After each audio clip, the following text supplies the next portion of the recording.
Good evening and welcome to Beyond the Headline. I'm Ritangshu Bhattacharya. 4 decades have passed since one of India's darkest moments, the Bhopal gas tragedy that took nearly 4,000 lives immediately and over 15,000 in the years that followed. Even now, as we approach a symbolic closure, it feels like old wounds are only being reopened. Imagine 300 metric tons of toxic waste, that's equivalent of a massive container ship, lying in wait all these years, a haunting reminder of the terrible day in more ways than one. In a move that may not heal all the scars but acknowledges the past, authorities have decided to incinerate this lingering menace. Over the next 72 days, this waste will be burned at a pace of 270 kilograms per hour following the Madhya Pradesh High Court's approval. Remember, the toxic burden was hauled from the now defunct Union Carbide factory in Bhopal to the industrial hub of Pitampura in Dhar district, where it finally meets its fiery fate. Now, this decision has come on the back of state authorities' affidavit, which has highlighted successful trial runs that safely incinerated 30 tons of waste over the past month. Still, not everyone is convinced that this is the right approach.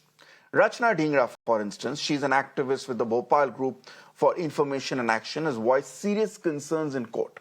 She has explained that burning 300 metric tons of waste won't actually reduce the problem. It could end up aggravating it because this could then triple to 900 metric tons. According to her, spending 126 crores only to end up burying plastic that may leach toxins in the future is not a sustainable solution. Therefore, there are far better ways to dispose this hazardous material.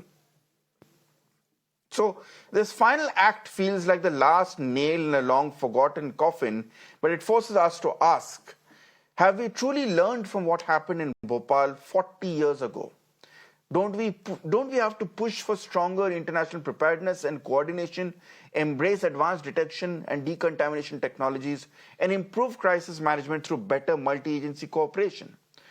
And should we not also hold industries accountable through tighter regulatory compliance and building a robust public health infrastructure with well-trained experts and take crucial steps forward? To be honest, India's focus has largely been on disaster management rather than prevention.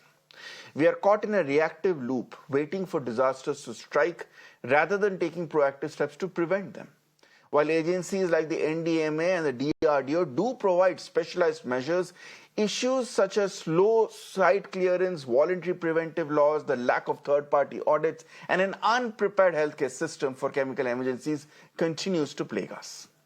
Therefore, tonight on this show, we go beyond the headline, we go beyond what happened in Bhopal and try and understand as to whether we have learned any lessons truly from Bhopal. Why does it continue to plague? Why do the ghosts of the past continue to plague us in the present? And is there any way we can learn from it for the future? With that being said, let me go across to my guests who are joining me. We have three very competent people in the fields with us on the show tonight. D.P. Mishra is the former DG of the Indian Chemical Council. Professor and Dr. Sudhir Kumar, Senior Consultant of Apollo Hospitals is from Hyderabad, is joining us as well. And Dr. Gobardhan Das, Director of IISER from Bhopal, is also joining us. Dr. Das, let me begin with you first. A very broad question at this point here. This entire controversy over the burning of the 270 odd tons of toxic waste 40 years later indicates that we still don't know how to completely bury the ghosts of Bhopal and bury it both literally and figuratively as well, because 40 years plus later, we are still divided and debating and discussing what is the best way to get rid of this toxic waste.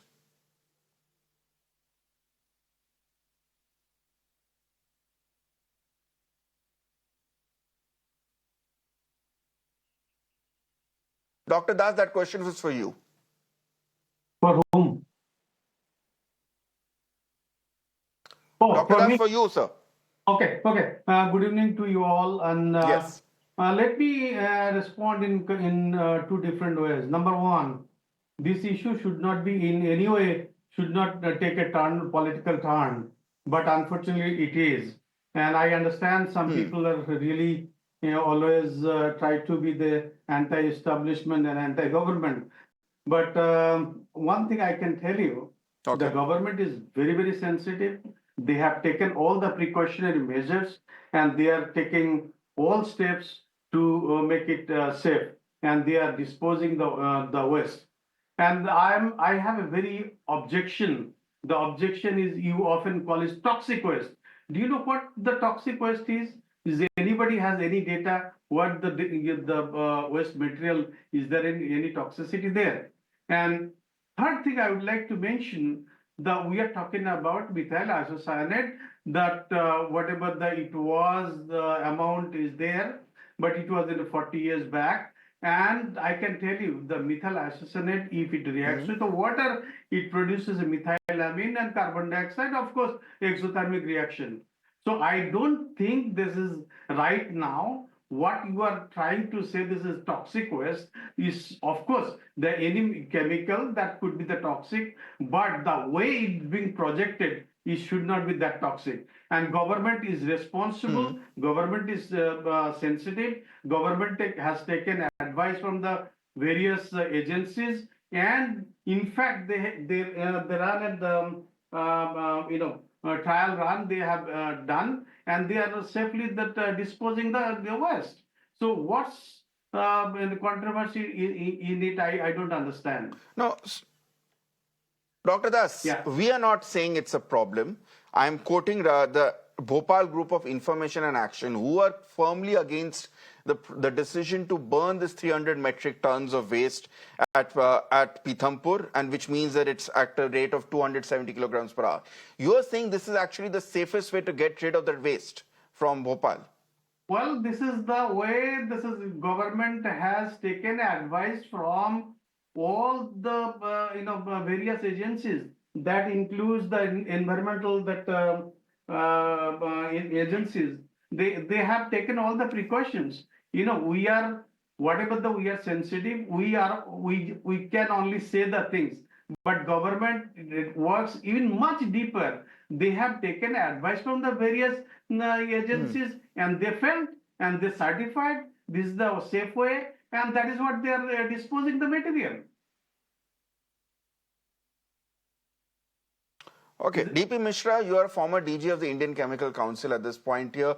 Dr. Das says that this waste is not necessarily toxic here. Perhaps you could be best placed to tell us as to whether this is the best way to get rid of this waste and whether it really is toxic or not, because that's what activists on the ground are claiming.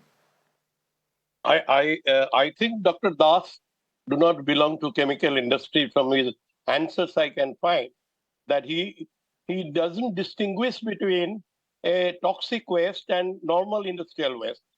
It is now that it is coming to the Ramki environment, that hazardous disposal incinerator, that it is a hazardous waste. It has got mercury, it has got heavy metals, it has got fluorides, it has got chlorides, it has got 53 elements are there in this toxic waste. If you go to the experiment done in 2015 in the toxic waste, that total analysis has been given, 52 elements are there, and each one is toxic.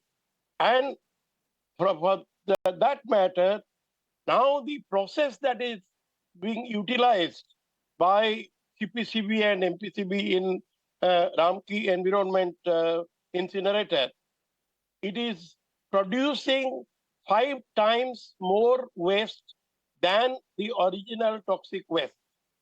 They have declared 3 times. They are using lime, they are using activated carbon, they are using sulfur. So the amount of diesel that would have been burnt only with the toxic waste is being burnt 4 times, because you have to burn all the amount. And by that process, we are releasing sulfur dioxide from diesel. So the entire the objective that we have to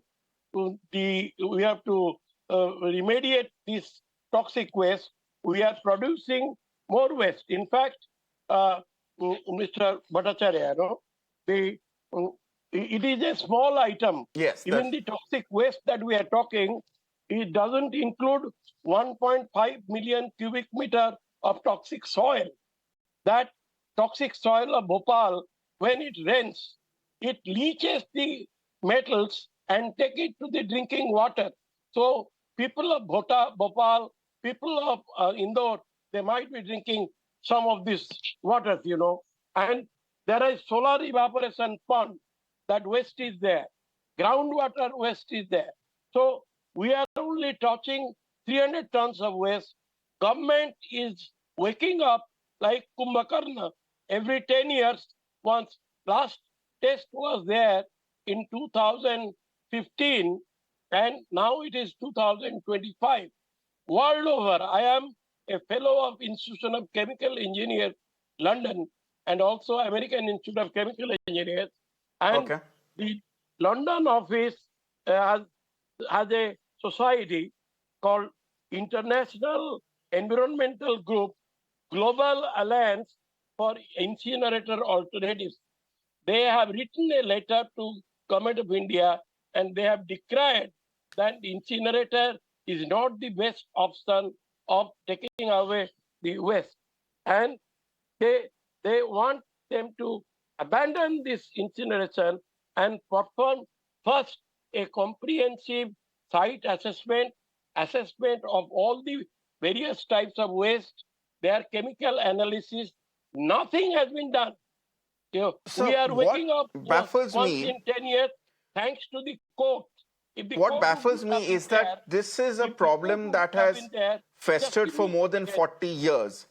If the One would have court would have been expected there, that if you have there finally were come up with a solution as to what to do with this waste after 40 years, I would have expected it to be a rather unanimous and well thought of solution, not something which is evoking such strong sentiments of dissent and strong sentiments of disagreement. I will come to you, Dr. Das. I know you want to respond, but let me. Lance, 1 second. So let me also get in Professor Sudhir Kumar also into the discussion before I go back to Dr. Das to respond. Professor Kumar, you are the health expert on this panel here. There seems to be a disagreement between the two other gentlemen as to whether burning remnants of methyl isocyanate or MIC, which was the main constituent of the toxic gas that was leaked in Bhopal in December 1984, is the right way to do it. Mr. Mishra has already pointed out what the impact will be in the groundwater as well. Could you take us through some of the key health impacts that we are looking at if this is true? Because that's one of the reasons why people in Pitampura, where this waste is going to be burnt, are also quite not unhappy with this decision. Yeah, Ritangshu, thank you for involving me in this debate. And we have, as you already mentioned, we have heard the two sides. On one side, Dr. Das, he says that there's nothing to worry; it's totally safe. On the other side, we had Mr. Mishra, who's from the industry, and he warned us that there could be a lot of toxic waste. Now, see, if we look at the impact of burning, it is not like burning of garbage or something simple. That itself causes so much of health concerns, and here we are dealing with a toxic, hazardous waste like methyl isocyanate, and we know that if it is not done properly, it can release dioxins, furans, phosgenes, heavy metals, as Mr. Mishra already pointed out, like lead, mercury.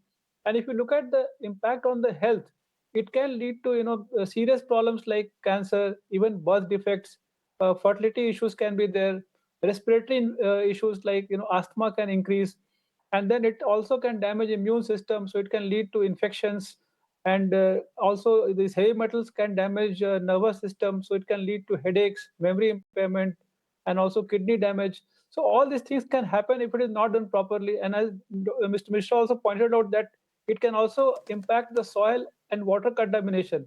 Now that people grow vegetables or farming is done on that soil. If that soil also is contaminated, then it can affect several years of cultivation also.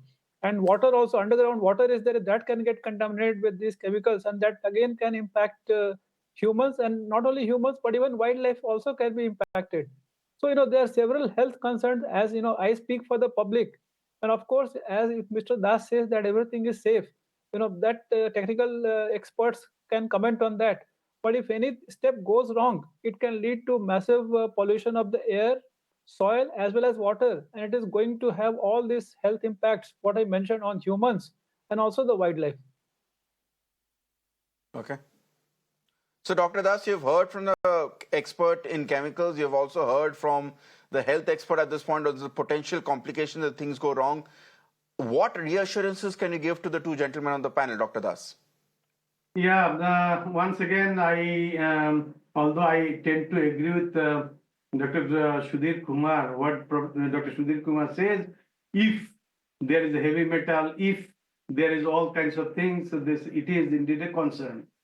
So my question is to Dr. Mishra, do we have any data before you are claiming we are releasing all the toxic materials, this and that?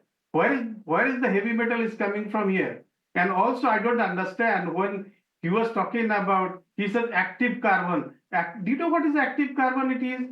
Active carbon is a toxic material, number one. You are talking about this, it contains chloride. Chloride is a toxic material. Do you think the chloride is a toxic material? Well, I mean, this is for speaking on national TV, it is always, yes, any chemical is a toxic material. But before you saying that, tagging that anything toxic material you are releasing in the environment, yes, I think one has to come up with some kind of a data. Yes, these are the toxic material, toxic metals, heavy metals you are releasing in there.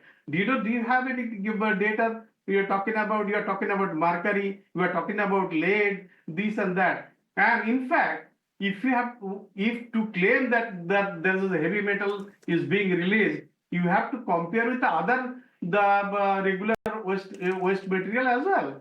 So have you done some kind of study? Without studying that kind of, without having that data, it is better not to tag somebody. It is a waste material. We have to, in the society, we all are the stakeholders. We have to all come together and manage this waste. Whether the incineration is the best way to manage or the other way, that is the question of debate. But I mean, right at this moment, once again, I reiterate, the government is very sensitive. Government has taken the advice from the various agencies, and they have done a trial run. Okay. And I think this is the best way to dispose the waste, and that is what the government is doing. DB Mishra, okay, respond to the charge. I respond to the claim made by Dr. Das. I mean, he has asked you to provide evidence for that in terms of proof, in terms of study. But also the question is that if it's taken 40 years for the government to take up a decision as to what to do with it, one would at least give them the benefit of doubt, saying that they have done their research. And surely no government after 4 decades wants to repeat what happened in 1984 and try and end up poisoning or polluting the soil, the land, or the air, or the water, as was pointed out by Dr. Kumar. In fact, I must tell you that the reports which are available have not been read by Dr. Das. The 2015 and 2013, the incineration was there first with Hindustan Insecticides Waste in 2013. In 2015, Union Carbide Waste was used, and there have been a total analysis of the waste given in that CPCB report of 2015, and if you see, all the metals have been identified. Not that it is not identified. And plus, I have from Institute of Chemical Engineers, London, I have a 50-page report in the last December giving the details of the various processes that can be used and why the incinerator is not to be used. There is a global alliance for incinerator alternatives. Okay. World over are switching from incinerator to chemical treatment of the waste. And the best thing that government of India should have done by now is to ask the Dow Chemicals, who are the owner of the plant today, they have taken over from Union Carbide. So in that letter, Global Alliance for Incinerator Alternatives, they have written a letter to Government of India in which they have recommended that Dow Chemicals pays for environmental assessment following international environmental principle of polluter pays. and there is OECD See, the problem is, Mr. Mishra, guidelines of the problem is, Mr. Mishra, a lot of these what I'm problems trying to could have say- been nipped in the what bud I'm trying if to the say- governments of the day, if as a country we had been stronger against Union Carbide. I mean, the greatest tragedy is that we allowed UCC and Dow Chemicals to get away with mass murder. Having said that, I think I just have about 5 minutes on this discussion at this point. So without getting into further technicalities, I'm going to represent my viewer and ask a very broad question. I'm going to go across to all three of you for your answers for different perspectives. The question that has been asked more than 40 years after Bhopal's gas tragedy is that, are we in a situation where we can prevent something from happening instead of focusing on managing this disaster? Dr. Das, let me begin with you first. On a policy level, do you think, on a scientific level, do you think we have enough know-how? Enough know-how of what? To prevent Hello? a disaster Can you hear like me? Bhopal? Can you hear me? This is somehow your line is not clear.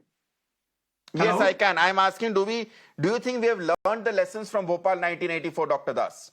Well, this is every incident, one has to learn the lesson. We have learned the lesson.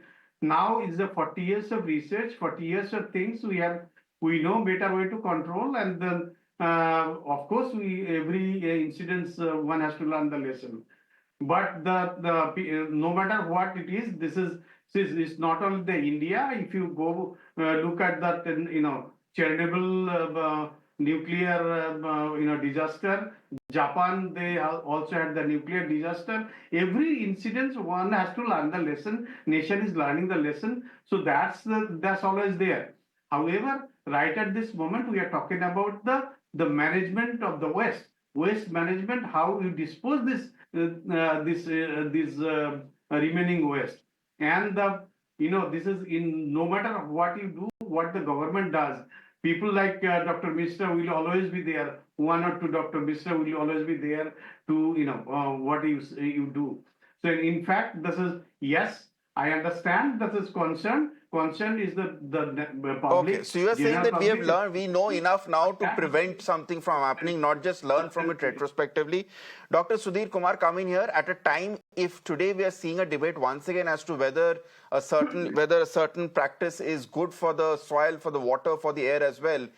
Does that give you confidence that we have learned enough to prevent something from happening, not just react to it better than what we did in 1984? No, I have full confidence in our scientists and our experts who have been consulted on this, and I'm sure that they will do a good job. So, and we also hope that nothing goes wrong, as Dr. Das also pointed out. Then we'll be safe. And on a larger perspective, as a doctor, I would like to say that we have a dubious record of Delhi being the capital of pollution, and many other cities of India figure in the top 20. So we need to work on a war footing to lower the levels of air, water, and soil pollution, because that is one of the major killers today, whether it's a risk of stroke, cancer, and many other serious diseases. So, this debate is good, but should not stop with this. And we should continue to work to make our country pollution free or reduce the levels of pollution. I think that's a very good point, I think, on which we should end this debate. The point is that, yes, we look at what happened in 1984 as a man-made massacre of thousands of people for several generations there, but we realize that on larger scales, but yet often invisible to the eye, perhaps we are not doing enough to curb pollution, not just in Delhi, but also in several other smaller cities as well, in terms of not being stronger to act against pollutants, industrial pollutants, and companies which continue to take the system for a ride. Thank you so much at this point for joining me on this very important discussion. DP Mishra, Professor Dr. Sudhir Kumar, and also Dr. Gobardhan Das. Unfortunately, that's all the time I have on this edition of Beyond the Headline. More news and updates continue on the other side. Stay tuned to Mira Now.